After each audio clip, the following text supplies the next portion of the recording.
పాల్గొన్న ఐఐ కార్యదర్శి సోమసుందర్ గారు, అదేవిధంగా స్వామి గారు, అజయ్ గారు అందరికీ ప్రత్యేక ఆహ్వానం పలుకుతూ నా కుటుంబ సభ్యులందరికీ శిరస్సు వంచి వందనాలు తెలియజేస్తా ఉన్నాను. ప్రధానంగా మనం అంతా 20 నుంచి 40 సంవత్సరాల దాకా మీడియాలో ఉన్న మిత్రులు. Social media, digital media, websites ఇవన్నీ ఖర్చుతో కూడుకున్న అంశాలు. గతంలో వెబ్సైట్స్ కొత్తగా ప్రారంభించినప్పుడు వెబ్సైట్కి కోట్ల రూపాయలు ఖర్చు పెట్టిన పరిస్థితి ఉంది. తర్వాత డిజిటల్ రంగం, ఈ పేపరు, ఇప్పుడు యూట్యూబ్ ఛానల్స్, వీటన్నిటిలో భారీ ఖర్చుతో కూడుకున్న వ్యవహారం. ఒక ఎడిటర్ కానీ, ఒక టెక్నీషియన్స్, మనం కెమెరామెన్ కానీ, లేదా స్క్రిప్ట్ రైటర్స్ కానీ, యాంకర్స్ కానీ, వీళ్ళంతా కూడా ఖర్చు అనేది చాలా భారీ స్థాయిలో ఉన్న నేపథ్యం ఉంది.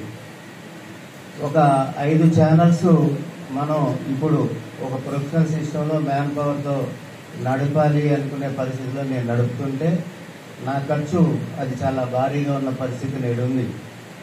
ఏఐ వాడుకోవాలి, లేదా ఒక యుద్ధం జరుగుతున్న క్రమంలో దానికి సంబంధించిన స్టోరీస్ మనం దాని మీద వేయాలి, లేదా యాంకరింగ్ పార్ట్ ద్వారా దాన్ని న్యూస్ తీసుకెళ్లాలనే క్రమంలో చాలా ఖర్చుతో కూడుకున్న పరిస్థితి ఉంటుంది. ఆ విజువల్ ఎడిటింగ్ కానీ, ఒక సీనియర్ ఎడిటరు మన యూట్యూబ్లో ఒక 30 నుంచి 50 వేల దాకా ఖర్చు చేసి ఒక సీనియర్ ఎడిటర్ని మనం రిక్రూట్ చేసుకుంటే అతను మనకు కావలసిన రీతిలో వీడియోలు 3 లేదా 4 చేయగలుగుతాడు. అదే ఏఐలో ప్రభాస్ సినిమా మనకి నేను హీరోగా దాన్ని మార్చుతూ మనకి సినిమా కావాలంటే 5 నిమిషాలు 10 నిమిషాల్లో మనకి నచ్చిన రీతిలో ఆ సినిమా మన చేతికి వచ్చే పరిస్థితి ఉంది. లిరిక్స్ కానీ, పాటలు కానీ, ఆ సినిమాలో మనమే హీరోలాగా కానీ, ఆ పాటలో మనమే హీరోలాగా కానీ కావాలంటే ఏఐలో మనకు 5 నిమిషాల్లోనే చేతిలోకి వచ్చే పరిస్థితి ఉంది. వీటన్నిటి పరిస్థితుల్లో మనం ఫేక్ న్యూస్ని ఏ విధంగా నియంత్రించగలుగుతాం? సాధ్యమా? జనరల్గా మీడియాకి నియంత్రణ అనేది సాధ్యమా అనేది మనం గతంలో స్వీయ నియంత్రణే సాధ్యం అనేది అనుకున్నాం. గతంలో ఒక పెద్ద ఛానల్లో ఒక వార్త ఇచ్చి ఇది ఫేక్ అని లాస్ట్కి మనం చెప్పుకునే వార్త, ఆ వార్త ప్రోమో పడంగానే దానికి లక్షల కోట్ల మంది చూసే పరిస్థితి ఉంటుంది. అదేవిధంగా ఇప్పుడు మన మిత్రులు చెప్పినట్టు, సోదరుడు అజయ్ చెప్పినా, సోదరుడు స్వామి గారు చెప్పినా, పెద్దలు ఆల్పాటి సురేష్ గారు కానీ, శ్రీనివాస్ రెడ్డి గారు కానీ ఏఐ మీద చెప్పిన ఏఐలో పరిస్థితులు ఈరోజు ప్రపంచవ్యాప్తంగా దాంట్లోకి వెళ్ళి మనం కొడితే నిమిషంలో మనం తయారు చేసి మనకి నచ్చిన విధానంలో మనకి ఇచ్చే పరిస్థితి ఈరోజు మనం ఏఐలో ఉన్నాం. కాబట్టి మనం కృత్రిమ మీద, మన సొంత మీద అనే పరిస్థితుల్లో ఇంకా చాలా సంవత్సరాలు మనం దీని మీద పరిస్థితి ఉంటుంది. ముఖ్యంగా జర్నలిస్టులుగా మనం సోషల్ మీడియాలో కానీ, వెబ్ ఛానల్స్లో కానీ, యూట్యూబ్ ఛానల్స్లో కానీ మనం సొంతంగా మనం ఛానల్ నడుపుకోవాలంటే ఒక ఫోన్ ద్వారా ఈరోజు ఛానల్ నడుపుకునే పరిస్థితి ఉంటుంది. ఇప్పుడు అజయ్ చెప్పారు ఏమనంటే, కొన్ని మనం సొంతంగా కష్టపడి గంటల తరబడి మనం స్క్రీన్ కార్డ్ నిలబడి దాని మీద ఎక్స్ప్లెయిన్ చేస్తూ 30-40 సంవత్సరాల జర్నలిస్ట్ కూడా వివరణ ఇస్తూ ముందుకు పోయే సందర్భంలో దానికి 10 వ్యూస్ 20 వ్యూసే ఉంటాయి. దానికి యూట్యూబ్లో ఉన్న సిస్టమ్ అల్గారిజం అనేది ఆ విధంగా ఉంది. యూట్యూబ్ కూడా మనల్ని గమనించుకుంటూ ముందుకు పోయే పరిస్థితి ఉంటుంది. మనం పెట్టే వీడియో సొంత వీడియోనా, లేదంటే రీయూజ్డ్ కంటెంటా? ముఖ్యంగా ఈ సోషల్ మీడియాలో, వెబ్సైట్లో, యూట్యూబ్లో మనం నడుపుకుంటూ ముందుకెళ్లే క్రమంలో దాని మీద అవగాహన అనేది ముందుగా మనం తీసుకున్నట్టయితే దానికి ఖర్చు తక్కువతోటి మనం ముందుకు పోయే పరిస్థితి ఉంటుంది. అదంతా కూడా ఏంటంటే యూట్యూబ్ ఛానల్స్లో టెక్నికల్ సిస్టంలో కూడా ఒక మాఫియా సిస్టమ్ ఇప్పటికే దాని మీద ఉంది. కొత్తగా ఒక జర్నలిస్ట్గా ఒక యూట్యూబ్ ఛానల్ పెట్టుకుంటే టెక్నికల్గా మీకు సపోర్ట్ చేసే సిస్టమ్ అనేది చాలా తక్కువగా ఉన్న నేపథ్యం ఉంటుంది. మీకు ఎగ్జాంపుల్ ఒక యూట్యూబ్ ఛానల్ పెట్టుకున్నాం, మనం టెక్నికల్గా దాన్ని జూమ్ సెటప్ చేసుకోవాలన్నా, మనం పీసీఆర్ మోడల్లో సెటప్ చేసుకోవాలన్నా, దానికి 50-60 వేలతో ఎక్విప్మెంట్ కొరకు దాన్ని నడుపుకోవాలన్నా కూడా దానికి టెక్నికల్ సపోర్ట్ చేసే సిస్టమ్ మార్కెట్లో చాలా తక్కువగా ఉంది. వీటన్నిటి మీద నేను గత 7-8 నెలలుగా అబ్జర్వ్ చేస్తూ ముందుకు పోతున్న నేపథ్యం ఉంది.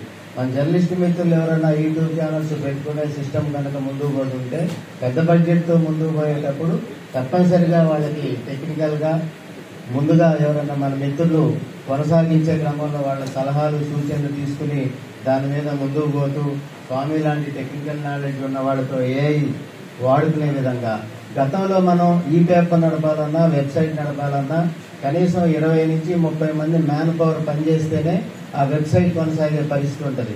ఇప్పుడు ప్రముఖ దినపత్రికలో ఒక వార్త తీసుకుని మనం వేరే యాప్లో వేస్తే మనకి లీడ్ మార్చి టోటల్ స్క్రిప్ట్ మార్చి మన చేతికి ఇచ్చే పరిస్థితి ఉంటుంది.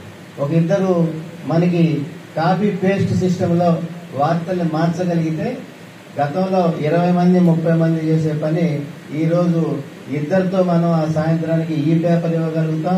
అదేవిధంగా వెబ్సైట్ ఒక 1000 వార్తలతో కాపీ పేస్ట్ తోటి లీడ్ మార్చి వార్తను మార్చి మనం ముందుకు పోయే పరిస్థితిలో ఈరోజు వెబ్సైట్ డిజిటల్ మీడియాలో ముందుకు పోయే పరిస్థితి ఉంది.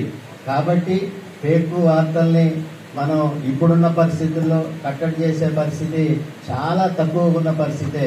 మనం విచక్షణకు లోబడి ముందుకు పోయే పరిస్థితిలోనో విచక్షణకు లోబడి వార్తలు ఇచ్చుకునే పరిస్థితి మన మట్టికి ఒక జర్నలిస్ట్గా మనం చేసుకోగలుగుతాం. కానీ యూట్యూబ్లుగా వెబ్సైట్లుగా డిజిటల్ మీడియాలుగా అంతా జర్నలిస్టులే నడిచే పరిస్థితి లేదు. పెద్దలు చెప్పినట్టుగా కోట్లాది యూట్యూబ్ ఛానల్స్ లక్షలాది డిజిటల్ మీడియాలు అన్నీ కూడా జర్నలిస్టుల చేతుల్లోనే లేవు. ఎవరికి కావాల్సిన నాయకత్వం మనం వార్డులో చూసే నాయకులు కూడా వాళ్ళకు సోషల్ మీడియా ఉంది, పార్టీల వారీగా సోషల్ మీడియా ఉంది, నాయకత్వాల వారీగా సోషల్ మీడియా ఉంది, కులాల వారీగా మతాల వారీగా వర్గాల వారీగా ఈరోజు సోషల్ మీడియాలో ప్రతి వారికి ఒక స్థానం కల్పించుకుంటూ క్రియేట్ చేసుకుంటూ ముందుకెళ్తున్న పరిస్థితుల్లో సమాజంలో ప్రధానంగా యూట్యూబ్ ఛానల్స్ సోషల్ మీడియాలో జర్నలిస్టుల పాత్ర ఎంత ఉందో దానికి 100 రెట్లు ఎక్కువగా సోషల్ మీడియాలో ఇతరులు ప్రవేశించారు. కోట్లాది ఛానల్స్ ఈరోజు ప్రపంచవ్యాప్తంగా వచ్చినాయి అంటే వాళ్ళంతా జర్నలిస్ట్ కాదు, వివిధ రంగాల్లో నుంచి వచ్చి ముందుకు పోతున్న సందర్భం ఉంది. కాబట్టి జర్నలిస్టుగా ఉన్న మనం నిబద్ధతతో మనం ప్రయత్నం చేస్తాం. ఫేక్ న్యూస్ ఏది, ఫేక్ న్యూస్ కాదు ఏంది, ఏ విధంగా ముందుకు పోవాలి. డిజిటల్ రంగంలో మనం ఉన్నాం కాబట్టి మనం దానికి వర్షం తీసుకోవాలి, ఆపోజిట్ వాళ్ళ కౌంటర్ తీసుకోవాలి, ఇవన్నీ మనం ఆలోచిస్తాం. కానీ రెవెన్యూ ఆఫీస్కి వెళ్తే ఒక ఎంఆర్ఓ ఆఫీస్ కార్యాలయంలో నాన్ జర్నలిస్ట్కి ఆ కార్యాలయ సిబ్బంది షేక్ అయ్యే పరిస్థితి ఉంటుంది. ఈ మధ్య నేను గమనించి హైదరాబాద్లో ఒక చోట నుంచి ఒక ఎంఆర్ఓ ఫోన్ చేశారు నాకు, అయ్యా జగేంద్ర గారు మీరు గతంలో ఉన్నారు, మీరు సంఘాల్లో ఉన్నారు, మా పరిస్థితి ఉందంటే దాంట్లో చేయగలిగేది ఏం లేదు. వారు మీరే చెప్తున్నారు జాన్ జర్నలిస్టు వాళ్ళు ఒక యూట్యూబ్ ఛానల్ పెట్టుకున్నారని.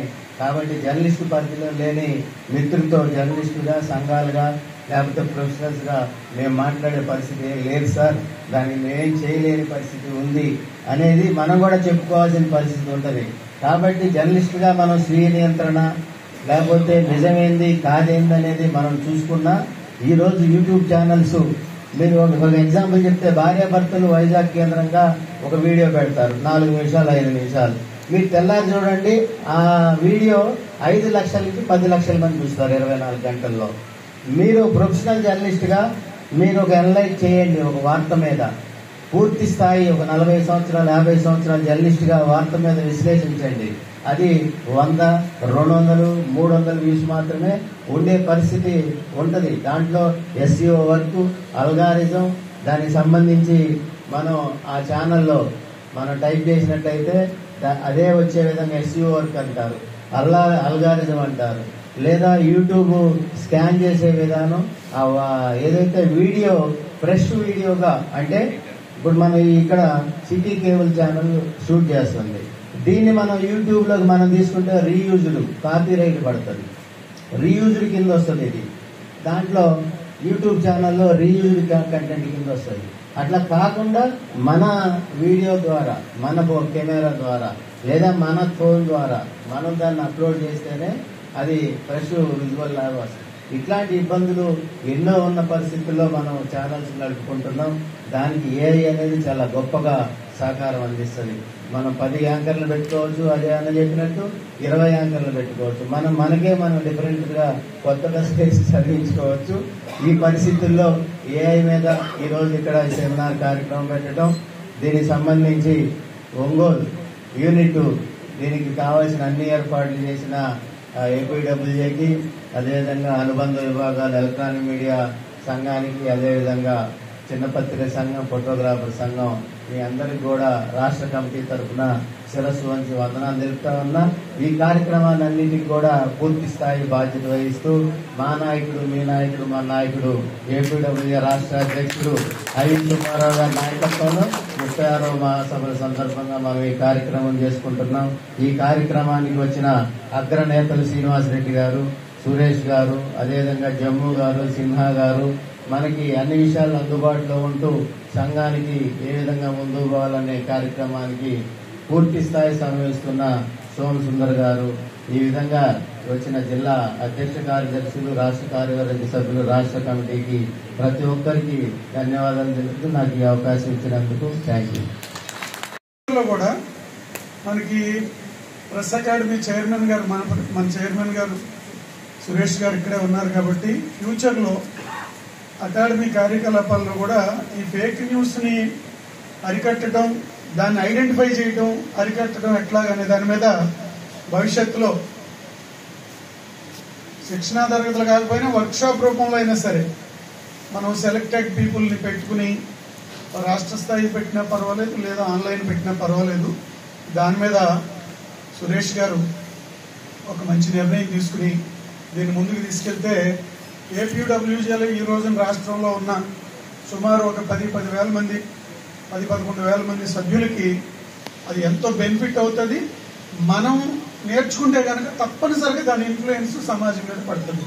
అది నేను గాఢంగా నమ్ముతున్నాను. సరే, తర్వాత ఏంటంటే బీబీసీ ఇంతకుముందు మిత్రుడు అజయ్ ప్రస్తావించాడు. ఒక 5-6 ఏళ్ల క్రితం ఒక సర్వే చేసింది. దేశంలో, భారతదేశంలో పొలిటికల్ కమ్యూనికేషన్లో ఈ వార్తల్లో అవాస్తవాలు ఉంటున్నాయా, వాస్తవాలు ఉంటున్నాయా, డిస్ఇన్ఫర్మేషనా లేకపోతే మిస్ఇన్ఫర్మేషనా, దీని మీద ఒక సర్వే చేసింది బీబీసీ. చేస్తే అందులోనే వచ్చింది 92% పొలిటికల్ మెసేజెస్ వక్రీకరించినవి కానీ, అవాస్తవాలు కానీ, పూర్తిగా తప్పులు కానీ ఉంటున్నాయని ఒక అంతర్జాతీయ సంస్థ చెప్పిందంటే అది ఎంత ప్రమాదకరమైందో మనం అర్థం చేసుకోవాలి. ఇది కేవలం ఏదో ఒక టెక్నాలజీ తెచ్చినటువంటి ప్రాబ్లం కాదు. టెక్నాలజీని యూజ్ చేసుకుంటున్నటువంటి వ్యక్తులు ఉద్దేశపూర్వకంగా దీన్ని ఒక యంత్రాంగం కింద డెవలప్ చేసి ఉపయోగించి పబ్లిక్ డిస్కోర్స్ని, దేశంలో జరిగే బహిరంగ చర్చని ప్రభావితం చేయడం ద్వారా ప్రజల మనసుల్లో అవాస్తవాల ద్వారా కొన్ని కొత్త వాస్తవాల్ని తయారు చేయడం కోసం, మ్యానుఫ్యాక్చరింగ్ కోసం ఈ ప్రయత్నం చేస్తున్నారు. ఇది దీనివల్ల వచ్చేటటువంటి అసలు ప్రమాదం. మన శాస్త్ర విజ్ఞానానికి వ్యతిరేకం కాదు, కానీ దాన్ని కొంతమంది ఎలా వినియోగించుకుంటున్నారు అనేది మనం అర్థం చేసుకోవాలి. మీకు గుర్తుంటుంటే ఎన్డీటీవీ యాజమాన్యం మారక ముందు మన ఇప్పుడున్న హోంమంత్రి గారు, అప్పుడు ఆయన హోంమంత్రి, ఒక ఇంటర్వ్యూ, అద్భుతమైనటువంటి ఇంటర్వ్యూ చేశారు ఎలక్షన్ ముందు. చేసినప్పుడు ఆయన ఏమన్నాడంటే, మీ వ్యూస్, సబ్స్క్రైబర్స్ ఎంతమంది ఉన్నారు అంటే, అది పెద్ద ఛానల్ కదా, జాతీయ స్థాయిలో, ఇంటర్నేషనల్ లెవెల్లో, అదంతా నాకు తెలుసు. కానీ ఒకటి చెప్తున్నాను, మీరు నా కోసం నా భావజాలాన్ని ప్రసారం చేయడానికి నేను మీ దగ్గరకు వచ్చి మీ దగ్గర గంట కూర్చుని మాట్లాడాల్సిన పనేమి లేదు అంటే లైవ్లో చెప్పాడు ఆయన. లేదు, నాకు యంత్రాంగం ఉంది, నా చేతిలో 36 లక్షల మంది నాకు ప్రాపగాండిస్టులు ఉన్నారు అంటే ఆయన హిందీలోనే వాడాడు, దాని అర్థం వేరే ఉంటుందని నేను ప్రాపగాండిస్టులు అన్నాను. ప్రచారకులు ఉన్నారు నాకు అన్నాడు. ప్రచారక అనే మాటకి అర్థం ఏంటో మనకు తెలుసు, ఉన్నారు. ఇప్పుడు నేను చెప్తే మీరు 30 లక్షల మంది 20 లక్షల మంది చూస్తారు, కానీ నా 36 లక్షల మంది రేపు ఉదయం ఇక్కడి నుంచి నేను బయటికి వెళ్లే లోపల వాళ్ళు ఒక్కొక్కళ్ళకి 100 మందికి పంపితే అది 3.5 కోట్ల మందికి వెళ్తుంది. ఉదయం లోపల అది మొత్తం దేశంలో ఒక 30 కోట్ల మందిని కవర్ చేస్తుంది. నా యంత్రాంగం బలమైన యంత్రాంగం ఉందని చెప్పారు, మర్చిపోకండి. అది చాలా పెద్ద స్టేట్మెంట్. సరే, ఏదో చెప్తున్నారు రాజకీయ నాయకుడు ఎలక్షన్ ముందు చెప్తున్నాడు అని అనుకుంటాం, కానీ దాని ఇంపాక్ట్ ఏంటనేది ఈ 10 ఏళ్లలో మనం చూస్తున్నాం. ఎన్ని అవాస్తవాలు వస్తున్నాయి. మొన్న కూడా మనకి సైనిక చర్యలు జరిగినాయి పాకిస్తాన్కి, ఇండియాకి. ఛానళ్ళన్నీ కూడా ప్రసారం చేసినవి అన్నీ కూడా మిసైల్ వెళ్ళిపోవటం, డ్రోన్లు వెళ్ళిపోవటం, ఇదంతా కూడా ఫేక్ వీడియోలు కూడా కాదు, ఏఐ సృష్టించినటువంటి కొన్ని. లేదు వీడియో గేమ్స్ ఏదో విమానం వెనకాల క్షిపణి వెళ్ళిపోతున్నట్టు, అది కూలి చేస్తున్నట్టు, ఇట్లాంటివన్నీ చూపించారు కదా. వాళ్ళేమి సరిహద్దులు దాట్లా, వాళ్ళ సరిహద్దుల్లో వాళ్ళు ఉన్నారు, మన సరిహద్దుల్లో మనం ఉన్నాం. సరిహద్దుల్లో రెండు పక్కల మోహరించి వాళ్ళు పంపించారు. It's a limited military action, it's not a full scale war. కానీ ఛానళ్ళు నేను చూపించినవి అదొక ఫుల్ స్కేల్ వార్ అయినట్టు, ఏదో ఆ నగరం ధ్వంసం అయిపోయినట్టు, ఇది స్వాధీనం అయిపోయినట్టు, తర్వాత ఏమో ఆ దేశపు ప్రధానమంత్రి ఏమో అండర్ గ్రౌండ్ లోకి వెళ్ళిపోయినట్టు, సైనికాధికారి పరారైపోయినట్టు. ఆయనే నిన్నగాక మొన్న ట్రంప్ తోటి విందు భోజనం తీసుకున్నాడు, మర్చిపోకండి. అంచేత ఈ ప్రచారాలు ఇవన్నీ చేయటం ద్వారా పబ్లిక్ మైండ్ మీద వాళ్ళు రిజిస్టర్ చేయదలుచుకున్నది ఏంటి అంటే, ఒక ఎజెండాని ముందుకు తీసుకెళ్ళటం కోసం వాళ్ళు దీన్ని ఉపయోగిస్తున్నారు. మనకు కూడా ఏంటంటే కొంచెం చాలా డీటెయిల్స్ అంకిల్ అజయ్ చెప్పాడు. గుర్తుంచుకోండి, 110 కోట్ల మంది దగ్గర మొబైల్ ఉంది ఇండియాలో. ఇప్పుడు నేను లేటెస్ట్ ఫిగర్ చెప్తున్నాను. 110 కోట్ల మంది దగ్గర మొబైల్ ఉంటే అందులో సుమారు ఒక 60 కోట్ల మంది దగ్గర 157 ఎన్నో ఉన్నది, వాళ్ళ దగ్గర ఇంటర్నెట్ ఉన్న మొబైల్ ఉంది. సో మీరు ఇంటర్నెట్ ఉన్న మొబైల్ ఓపెన్ చేస్తే మీకు వచ్చే వార్తలన్నీ కూడా ఎటువంటి మీరు అందరూ చూస్తుంటారు. ఒక వార్త చెప్తున్నాను అంటే సమాజాన్ని ఎంత అజ్ఞానంలో ఉంచుద్ది అనే దానికి ఒక్క వార్త ఉదాహరణ. నా సేవా సహచరుడు సుధీర్, అతని కుటుంబ సభ్యులు రోడ్డు మార్పు ప్రమాదంలో చనిపోయారు. వాళ్ళు 4 చనిపోయారు కాబట్టి ఇన్ని కిడ్నీలు అందుబాటులో ఉన్నాయి. ఎవరికైనా అవసరం అవుతుందని దీన్ని పంపిస్తున్నాం. ఈ ఫోన్ నెంబర్లకు కాంటాక్ట్ చేయండి అనే ఒక ఇది చూసారా? ఎప్పటి నుంచి తిరుగుతుందో చెప్పండి. ఇందాక స్వామి గారు చెప్పారు, చిన్నపిల్లాడిని ఎత్తుకెళ్ళిపోతే రోజు వాడు స్కూల్కి వెళ్తా ఉంటే బలవంతంగా పట్టుకొచ్చి చెప్తున్నారండి. ఈ సేవ సుధీర్ అనే అందులో నెంబర్లు ఇచ్చారు కదా. నేను ఇక్కడ అడుగుతున్నాను, ఎవరైనా ఆ నెంబర్లకు ఫోన్ చేసి అందుబాటులో ఉందా అని అడిగారో చెప్పండి. ఇక్కడ ఉన్న ఆడియన్స్ అడుగుతున్నాను, ఏ ఒక్కరైనా సరే.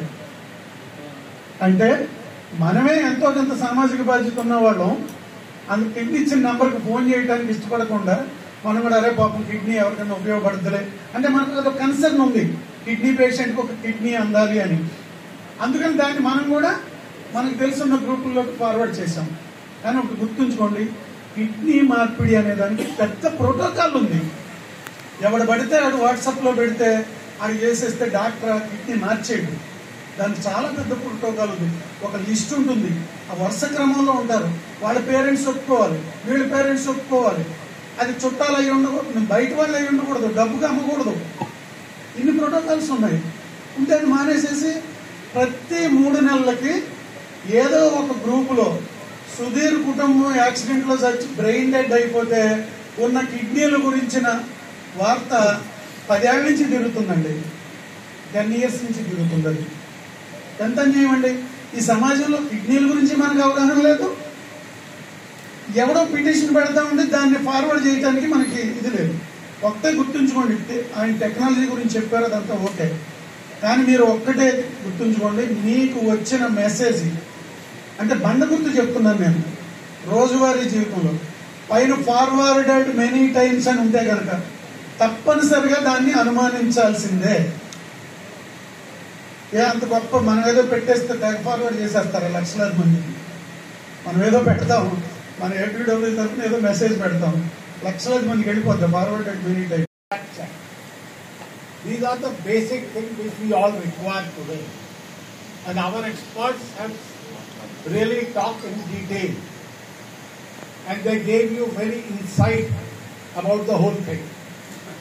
So from my heart, I thank APUWJ to organizing this type of seminar, which is required. Today the union has to do this type of job. Our skill development. We require our skill to be developed. And remember, when we talk about AI, artificial intelligence, what Comrade Suresh has said in the beginning, it is created by our minds. But our mind is not created by AI. And journalists are intellectuals. Always remember why we say we are journalists. When we claim we are journalists, we are different from others. Because we are intellectuals. We work from our mind. So we have to think of that. AI, social media, they all are tools. We got lot of tools to develop our skills in our fields. Use it. Nobody says don't use it. Use it. But use with your mind. That is one of the very basic things. If you are using technology without using your mind, then technology will harm you. Ultimately, you are going to be loser somewhere. Because no technology can go beyond a human mind. Remember it. So that is very important. Second thing is social media. When we talk about social media, Facebook, WhatsApp, Twitter, Instagram, and number of other platforms are there. They really help journalism basically. The independent journalism has standing because of these social media. Wherever the authorities, the government try to control media, because everywhere they tried. When they try to control media, the main media, the social media give a platform for independent media to work independently. Now they want to control that also. But with this social media, evil also came. A big problem came for all of us. Everybody who is having a phone in their hand, they became a journalist. Anybody who is forwarding anything will become a news person. So can we accept them as a journalist? That is the big question in front of all of us. Because we are journalists by profession. When we write something, or we broadcast something, or we telecast something, we owe it. We take the responsibility. Yes, we are saying this. But in social media, when you forward something, nobody takes the responsibility. We just forward it. So journalists are not for forwarding anything. Remember, if you find out anything, check it first. Then the issue came, fact check how you can do it. Experts has told you number of times. Before also, old time also, when the newspapers are there, no electronic media was there. The yellow journalism was the word. A lot of newspapers were doing yellow journalism. Giving news for the benefits of their own. Trying to extract money from the people. But that time it is easy to find it out. Today with all these tools also, they became so high technological support news. So it is difficult to find out with all these tools also. It's really sometimes it is very difficult. And sometimes when without using your mind to try to find out, you will not get it the right answer. So we have to be very careful, particularly on this type of subjects, because these subjects become very important for a journalist, because ultimately this authoritarian government Nowadays we are also facing the same thing, and we all are doing it very well. That the main media houses have been controlled. If you go through a TV channel these days, during this Operation Sindoor, you can see it. None of the channels are giving you perfect news. The so-called national channels, what they have said? Suddenly one day they came out, the Karachi has been fully captured by our Navy. It was destroyed. This blah blah blah, all this news came. We tried to find out. We phoned one of our journalist friend in Karachi. What happened? That news came? Is it correct? He said, I am standing at the Karachi port and we are doing a story. If you can join us, you join us. You can join and see yourself what's happening. But none of the channels apologized about it. The second day came, our army has captured Lahore. Why it is all happening? Because ultimately nowadays it's a war of perceptions. They are fighting the war to keep your mind in their control. They don't want to think from your mind. They want to think what they think about the whole thing. For that, if you see this tools on Facebook, if you try to search for something, suddenly you will find out related things will come number of times to you. You will search for a shirt, suddenly the lot of shirt advertisement will come. If you search for a food, that is what they take. So we have to be very careful when we are using all this. And we have to be careful as a journalist to see that we should not be used by others. Remember, we can use them, but we should not be used. यदि वो हमारा इस्तेमाल कर रहे हैं, तो ये हमारे लिए भी खराब है. For their holding this such a good seminar, तो मैं कहना चाहता हूं कि इस मामले में हमारे जो नेशनल प्रेसिडेंट है श्रीनिवास रेड्डी जी, उनकी अहम भूमिका रही है. पहले सेमिनार होना था, फिर बीच में टल गया, फिर दोबारा यही हुआ कि ये सेमिनार होगा.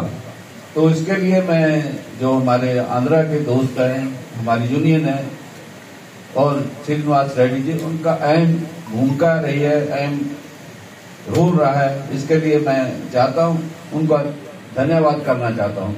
मैं चाहता हूं कि ऐसे सेमिनार जो पूरे देश में होने चाहिए, हमारी ऑर्गेनाइजेशन को करवाने चाहिए, ताकि जो हमारे लोग हैं, हमारे मेंबर्स हैं, वो समझ सके कि क्या आर्टिफिशियल इंटेलिजेंस है, कैसे हमने आगे बढ़ना है. जब हम बात करते हैं कि मैं कहना चाहता हूं कि हम बहुत क्रिटिकल दौर से गुजर रहे हैं.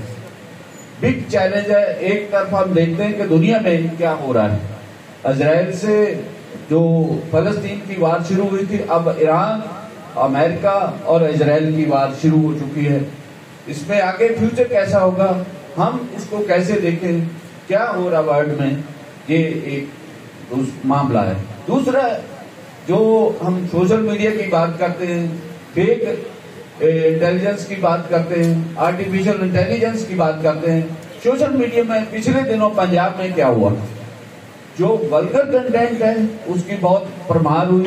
तो एक वुमेन थी जो इसको प्रमोट कर रही थी, उसका मर्डर हो गया. तो पंजाब में डिबेट छिड़ी कि ये क्या तरीकाकार है.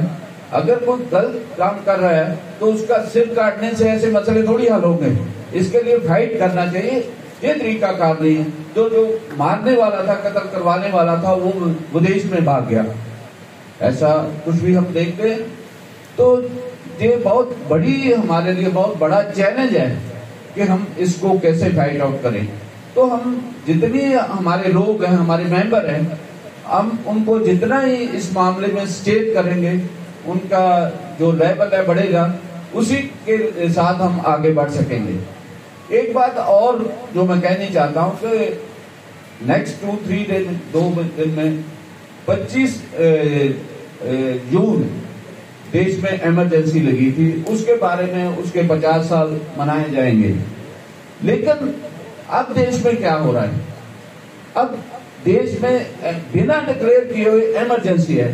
कुछ लिख देते हैं लोग, प्रोफेसर है, हरियाणा से प्रोफेसर थे, उन्होंने लिखा है कि देश में क्या हो रहा है, कैसे मेजॉरिटेरियन का राज बनाया जा रहा है, कैसे हमारे सेकुलर देश को किधर को धकेला जा रहा है। उन्होंने लिखा तो उनके खिलाफ केस दर्ज किया और जेल में फेंक दिया।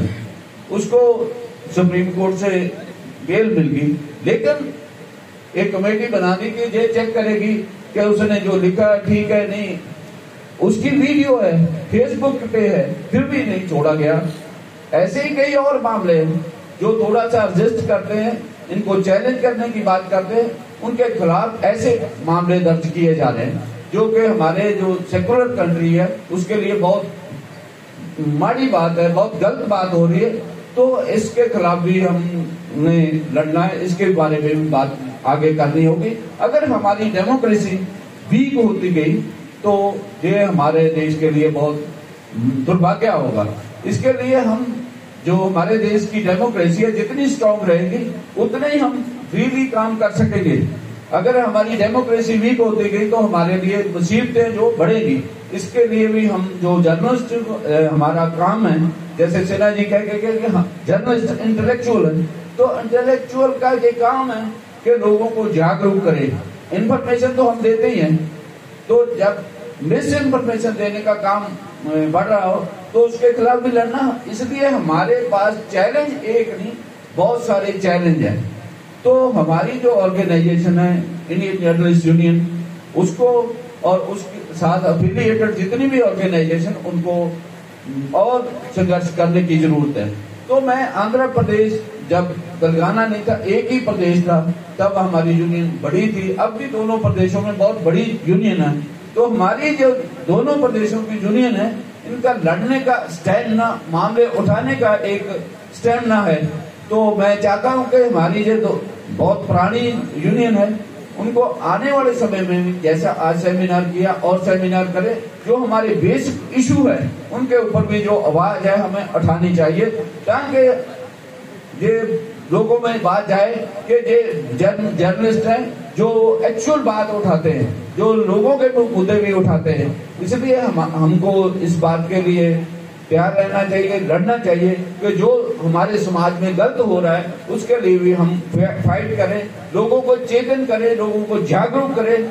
ये हमको काम जो करना है, जो इसके बिना हम आगे नहीं बढ़ सकेंगे। अगर मैं दोबारा फिर कहना चाहता हूँ, अगर हमारा डेमोक्रेसी वीक होती जाएगी तो हमारे लिए काम करना मुश्किल हो जाएगा। इसलिए हमें चाहिए कि हम जिस दौर में चल रहे हैं उसमें इसके बारे में भी हम अपनी बात करें, आगे बढ़े, और हम डटकर लड़ेंगे, एक संघर्ष करेंगे तो हम कुछ बातें जो प्राप्त कर सकेंगे। इसलिए मैं चाहता हूं कि ऐसा जो काम चल रहा है उसके लिए हम एक इकट्ठे होकर आने वाले समय में फाइट करें, तभी हम आगे बढ़ सकेंगे।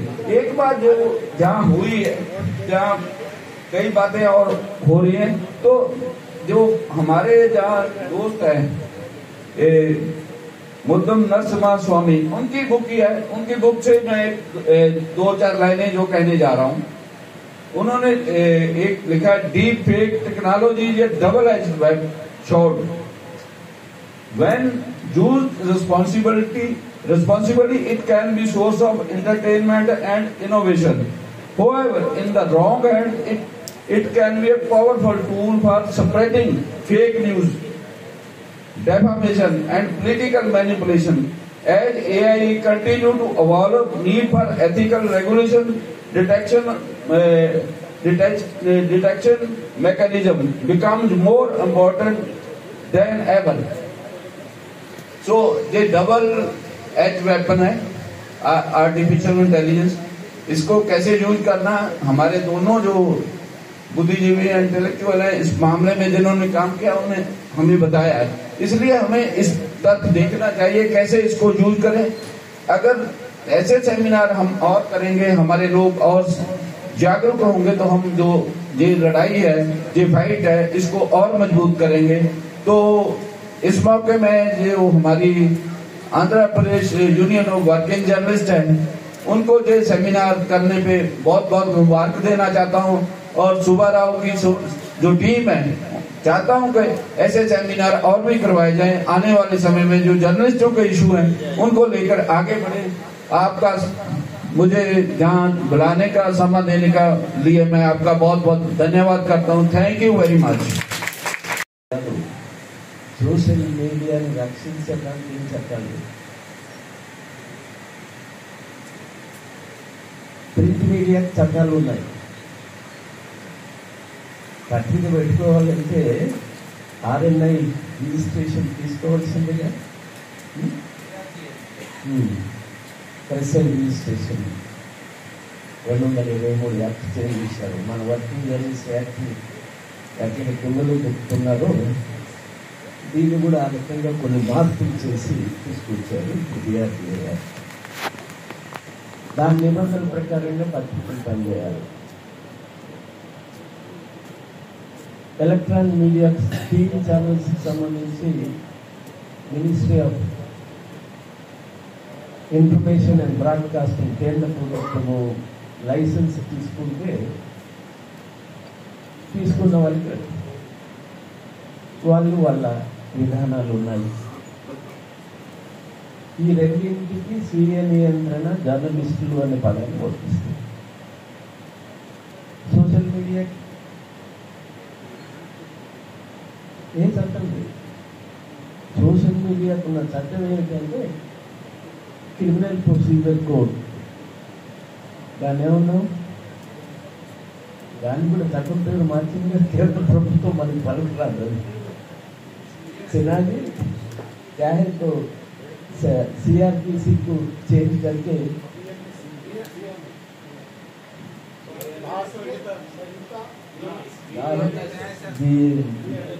हिंदी पेरू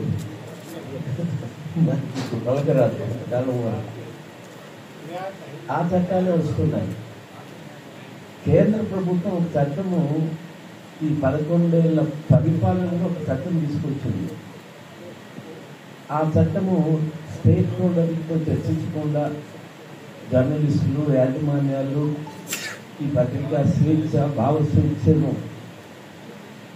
వర్తిల్లాలా కొనసాగాలని కాంక్షించే వాళ్ళు ఎవరితో చర్చించకుండా ఒక చట్టం 2023లో తీసుకొచ్చిన కేంద్ర ప్రభుత్వం చట్టం అందరం మన ఇండియన్ జర్నలిస్ట్ యూనియన్తో సహా అందరం వ్యతిరేకించారు. దాన్ని మొట్టమొదటిసారి ఇన్ని సంవత్సరాల్లో కేంద్ర ప్రభుత్వం ఏ చట్టాన్ని తీసుకొస్తానన్న చట్టాన్ని వెనకాల నుండి తీసుకొచ్చి అమలు చేసింది తప్ప ఈ చట్టాన్ని వెనక్కు తీసుకొని కొత్తగా డ్రాఫ్ట్ తీసుకొస్తానని చెప్పింది కేంద్ర ప్రభుత్వం. పార్లమెంటు నియమించినటువంటి స్టాండింగ్ కమిటీ రికమెండేషన్స్ ఈ 2 సంవత్సరాలుగా చేసిన సిఫారసులు కూడా లెక్క చేయట్లేదు. చట్టం తీసుకురావాలి బ్రాడ్కాస్టింగ్ సంబంధించి. మన అజయ్ చెప్పాడు చట్టాలు ఏం లేదని. అజయ్ కర్ణాటక 2000 మొన్న జూన్ 18న ఒక బిల్లుని పాస్ చేసింది.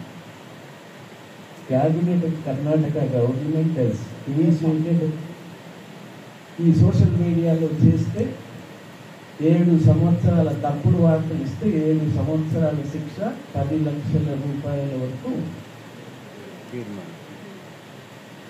జరిమానా.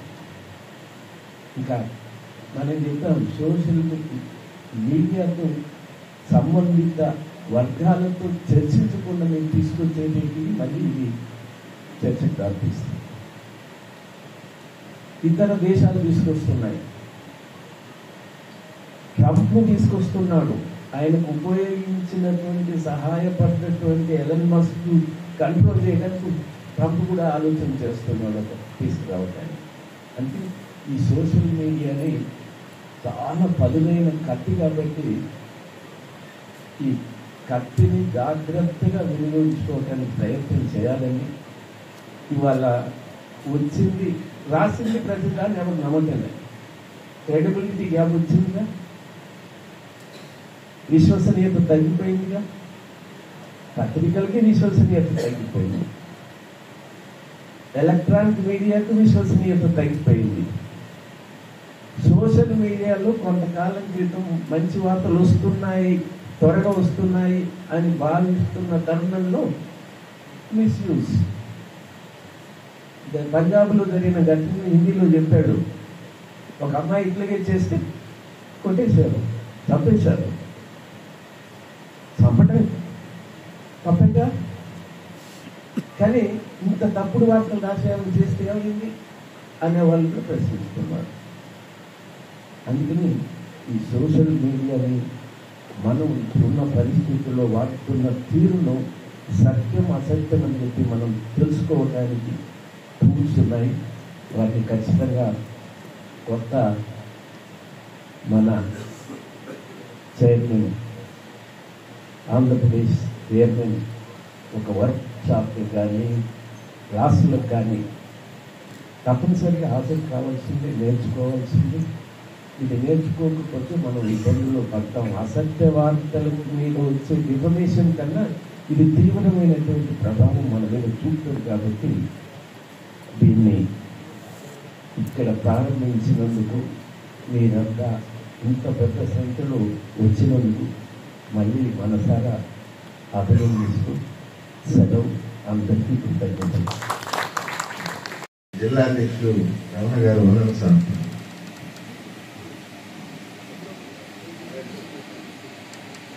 జిల్లా కమిటీ తరఫున చిరు సత్కారం.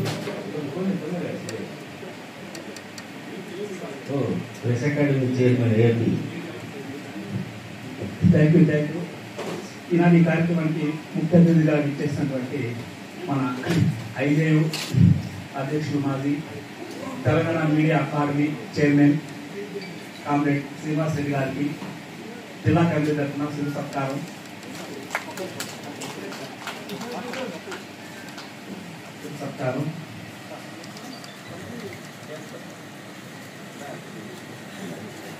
అదేవిధంగా మన యూనియన్ సీనియర్ నాయకులు, ఐజేయు కార్యదర్శి, కార్యవర్గ సభ్యులు, Andhra Pradesh CR media academy chairman గా బాధ్యత స్వీకరించిన మన నాయకులు ఆల్పాడు సురేష్ గారికి జిల్లా కమిటీ తరఫున చిరు సత్కారం.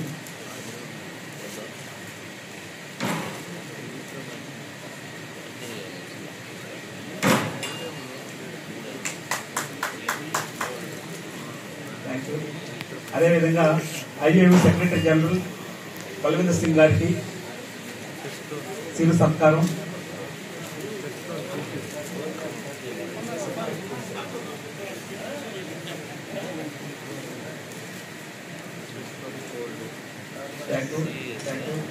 ఐజేయు స్టీరింగ్ కమిటీ మెంబర్ గౌరవనీయులు పెద్దలు సింహా గారికి చిరు సత్కారం.